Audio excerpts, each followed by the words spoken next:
Hello everyone, extra knowledge में आपका स्वागत है। यहाँ पर आपको UP TET, C TET, super TET, UGC NET, JRF और अन्य सभी प्रतियोगी परीक्षाओं से संबंधित प्रैक्टिस सेट मिलेंगे।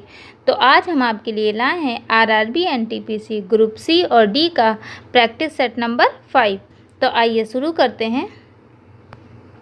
क्वेश्चन नंबर 1, निम्नलिखित में से कौन सा विटामिन रक्त के थक्के बनाने में महत्वपूर्ण भूमिका निभाते हैं? Option A vitamin B12, option B vitamin D, option C vitamin K और ऑप्शन डी विटामिन ई।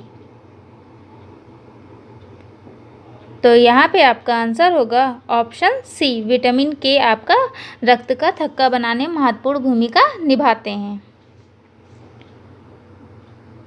आइए जान लेते हैं विटामिन्स के बारे में अन्य महत्वपूर्ण तथ्य की खोज फंक ने सन 1911 ईस्वी में की थी।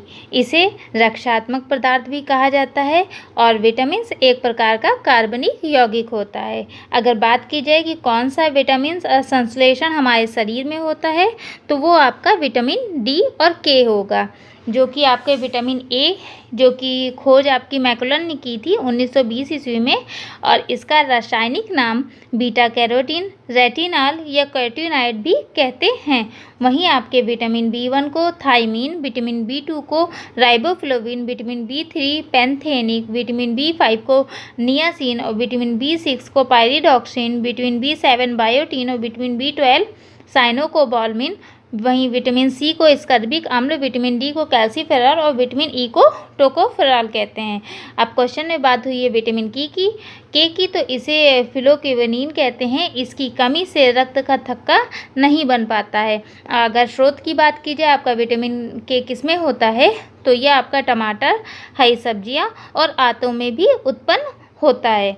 और बात की जाए जैसे कि विटामिन आपका बी और सी ये आपका जल में घुलनशील होगा, और वहीं ए, डी, ई, के आपका ये वसा में घुलनशील विटामिन है। और विटामिन्स का जो कार्य होता है वो ऊतकों में एंजाइम्स का निर्माण करना।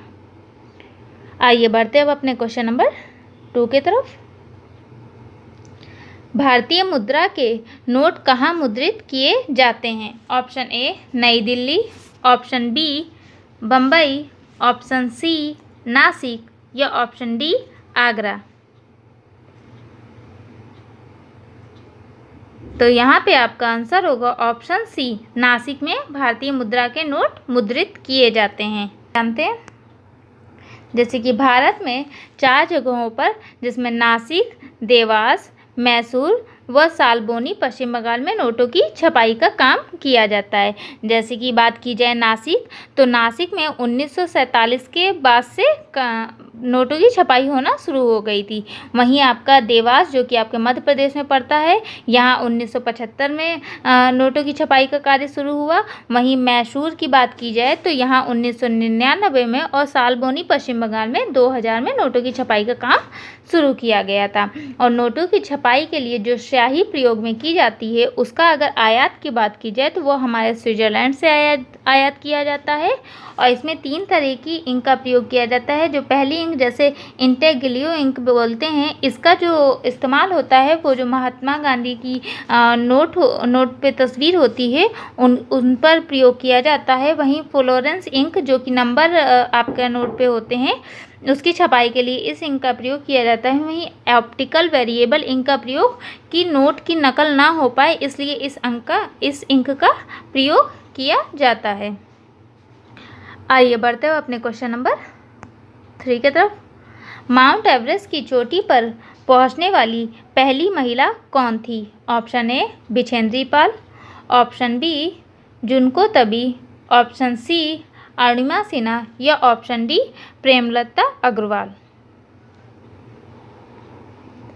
तो यहाँ पे आपका आंसर होगा option A, Bachendri Pal Mount Everest पे पहुंचने वाली पहली महिला थी।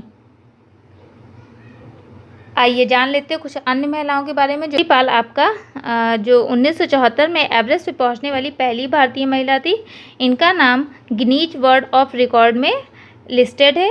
तथा इन्हें पद्मश्री और अर्जुन पुरस्कार से सम्मानित किया गया है। वहीं बात की जाए दूसरी महिला जो कि संतोष यादव हैं, इनका नाम जो कि ये 2 बार एवरेस्ट की चढ़ाई करने वाली 20 वर्ष की आयु में वर्ल्ड रिकॉर्ड बनाया है, इसलिए इनका नाम महत्वपूर्ण हो जाता है। वहीं डिक्की डोलमा जो कि 1993 में एवरेस्ट पे पहुंची थी, ये उस समय सबसे कम उम्र की महिला थी। वहीं अगर बात की जाए प्रेमलता अग्रवाल की, तो ये 48 वर्ष की और सन 2011 में माउंट एवरेस्ट पे पहुंची और ये सबसे बुजुर्ग महिला होने का रिकॉर्ड बनाया कि सबसे बुजुर्ग महिला जो कि माउंट एवरेस्ट पे पहुंची तो वो आपकी प्रेमलता अग्रवाल होंगी। वही अगर जुड़वा बहनों की बात की जाए जो कि माउंट एवरेस्ट पे चढ़ने वाली बनी, तो वो तासी और नुशुंग मलिक बनी जो कि सन 2013 में 21 वर्ष की ये दोनों थी।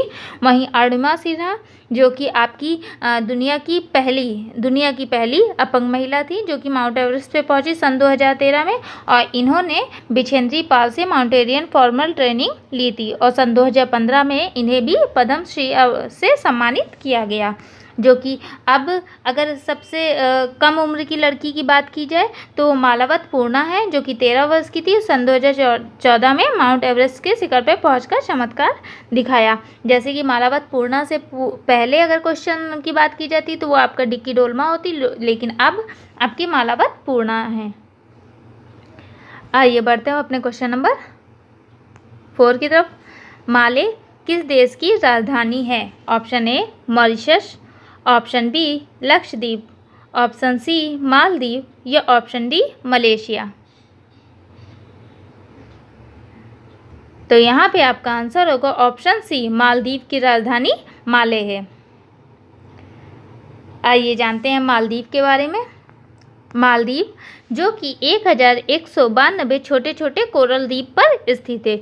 ये बहुत ही खूबसूरत देश है तथा इसी कारण मालदीव को सन 2006 में वर्ल्ड ट्रैवल अवार्ड्स में दुनिया की बेस्ट डाइव डेस्टिनेशन के खिताब से नवाजा गया। अगर मालदीव की स्थापना की बात की जाए तो वो आपका 1965 में हुई थी और इसकी मुद्रा की जो कि मालदीवी रुपया है और इसके जो राष्ट्रपति हैं वो इब्राहिम मोहम्मद शाहिल हैं। आइए देखते हैं अब अपना क्वेश्चन नंबर 5। प्लैनेट 9 क्या है? ऑप्शन ए धूमकेतु आकाशगंगा में एक ग्रह, ऑप्शन बी एंड्रोमेडा आकाशगंगा में एक ग्रह, ऑप्शन सी एक ग्रह जहां स्टार वॉर्स हुई थी, ऑप्शन डी बाहरी सौर प्रणाली में प्रस्तावित एक बड़ा बर्फीला ग्रह। तो यहाँ पे आपका आंसर होगा ऑप्शन डी, बाहरी सौर प्रणाली में प्रस्तावित एक बड़ा बर्फीला ग्रह जिसे प्लैनेट 9 कहा है। आइए अब इसके बारे में भी जानते हैं। नासा के वैज्ञानिकों ने ये खोज किया और पाया कि प्लैनेट 9 की अवधारणा वास्तविक है और संभव है कि वह पृथ्वी के द्रव्यमान से 10 गुना ज़्यादा और वरुण की तुलना में सूर्य से 20 गुना ज़्यादा दूर हो सकता है। प्लैनेट 9 या सौरमंडल का नवा ग्रह सुपर अर्थ ग्रह हो सकता है। ये खोज अभी नासा ने की थी, आई थिंक आपकी 2016 की ये न्यूज़ है। आइए बढ़ते हैं अपना क्वेश्चन नंबर 6 की तरफ।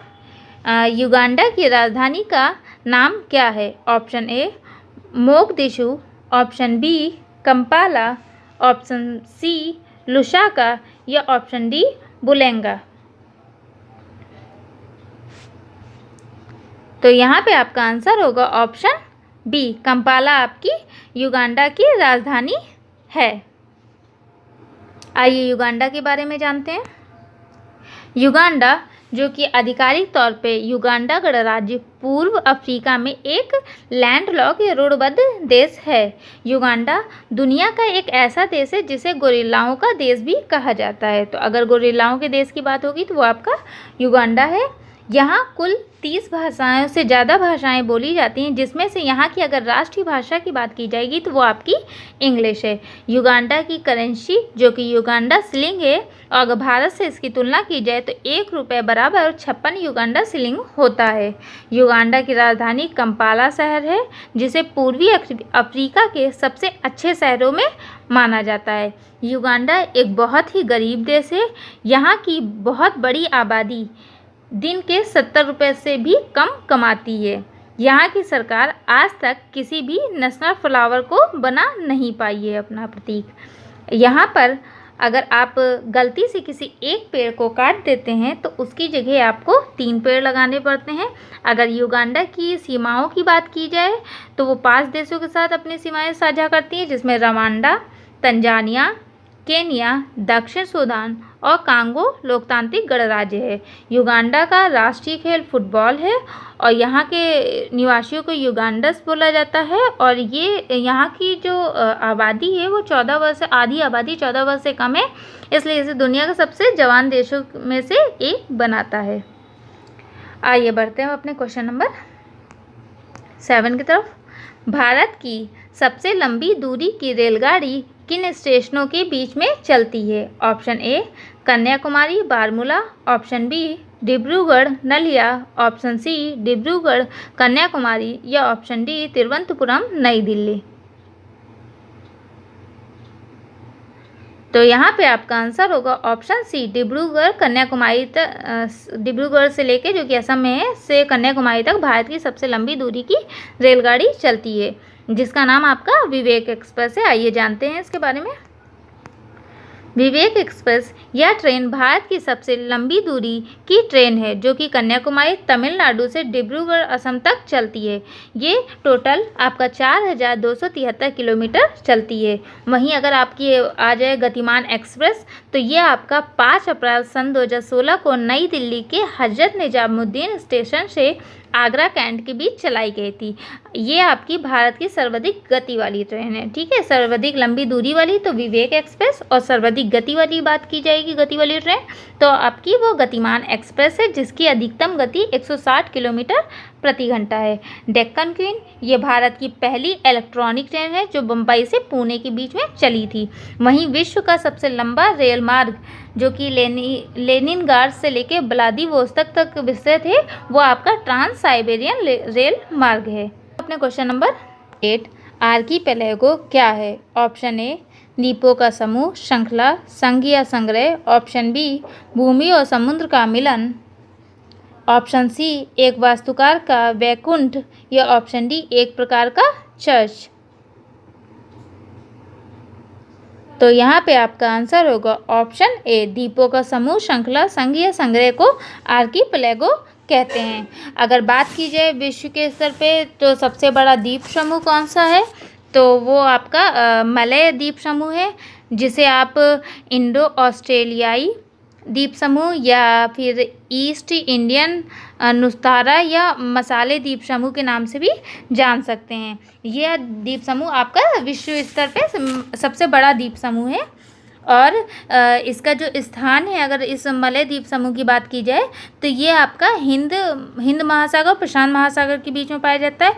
और इस द्वीप पे जो निवासी होते हैं वो ऑस्ट्रेलियाई, निग्रिटो या प्रवासी चीन या प्रवासी भारतीय पाए जाते हैं। आइए बढ़ते हैं अपने क्वेश्चन नंबर 9 की तरफ। कौन सा देश विश्व व्यापार संगठन में 144वें सदस्य के रूप में शामिल हुआ है? Option A Philippines, option B Liberia, option C Jordan या ऑप्शन डी अफगानिस्तान। तो यहाँ पे आपका आंसर होगा ऑप्शन डी अफगानिस्तान WHO के 44वें सदस्य के रूप में शामिल हुआ है। आइए जान लेते हैं WHO के बारे में, जो कि पहले अब journal agreement on traffic and trade जिसे गैट बोलते हैं या हिंदी में प्रशुल्क एवं व्यापार पर सामान्य समझौता 1948 में ये अंतर्राष्ट्रीय व्यापार को संचालित करने वाला एकमात्र बहुपक्षीय साधन बन गया था। जब तक कि आपकी WHO की स्थापना नहीं हुई थी तब तक के जो कार्य था WHO से जो कार्य करता है वो आपका journal agreement on traffic and trade या फिर प्रशुल्क एवं व्यापार पर सामान्य समझौता ये देखता था। लेकिन जब आपका विश्व व्यापार संगठन WHO आया जो कि विश्व में व्यापार संबंधी अवरोध को दूर कर वैश्विक व्यापार को बढ़ावा देने वाली एक अंतर सरकारी संगठन की स्थापना की गई। इसकी स्थापना आपकी 1 जनवरी 1995 में मराकेश समझौते के तहत की गई थी। अगर इसके मुख्यालय की बात की जाए WHO का तो आपका जिनेवा में पड़ता है और अगर वर्तमान इसके सदस्य की बात की जाए तो आपके इसके वर्तमान जो सदस्य हैं वो 164 देश इसके सदस्य हैं। और अगर इसके बात की जाए कि सम्मेलन की, WHO के मंत्रालय सम्मेलन की, जो कि आपका नूर सुल्तान कजाकिस्तान में 8 से 11 जून सन 2020 में WHO का सम्मेलन होना था। आइए बढ़ते हैं अब क्वेश्चन नंबर 10 और लास्ट क्वेश्चन की तरफ। डिजिटल संकेतों को समवर्ती संकेतों में परिवर्तित करने वाला उपकरण कौन सा है? Option A WiFi, option B modem, option C port या ऑप्शन डी USB।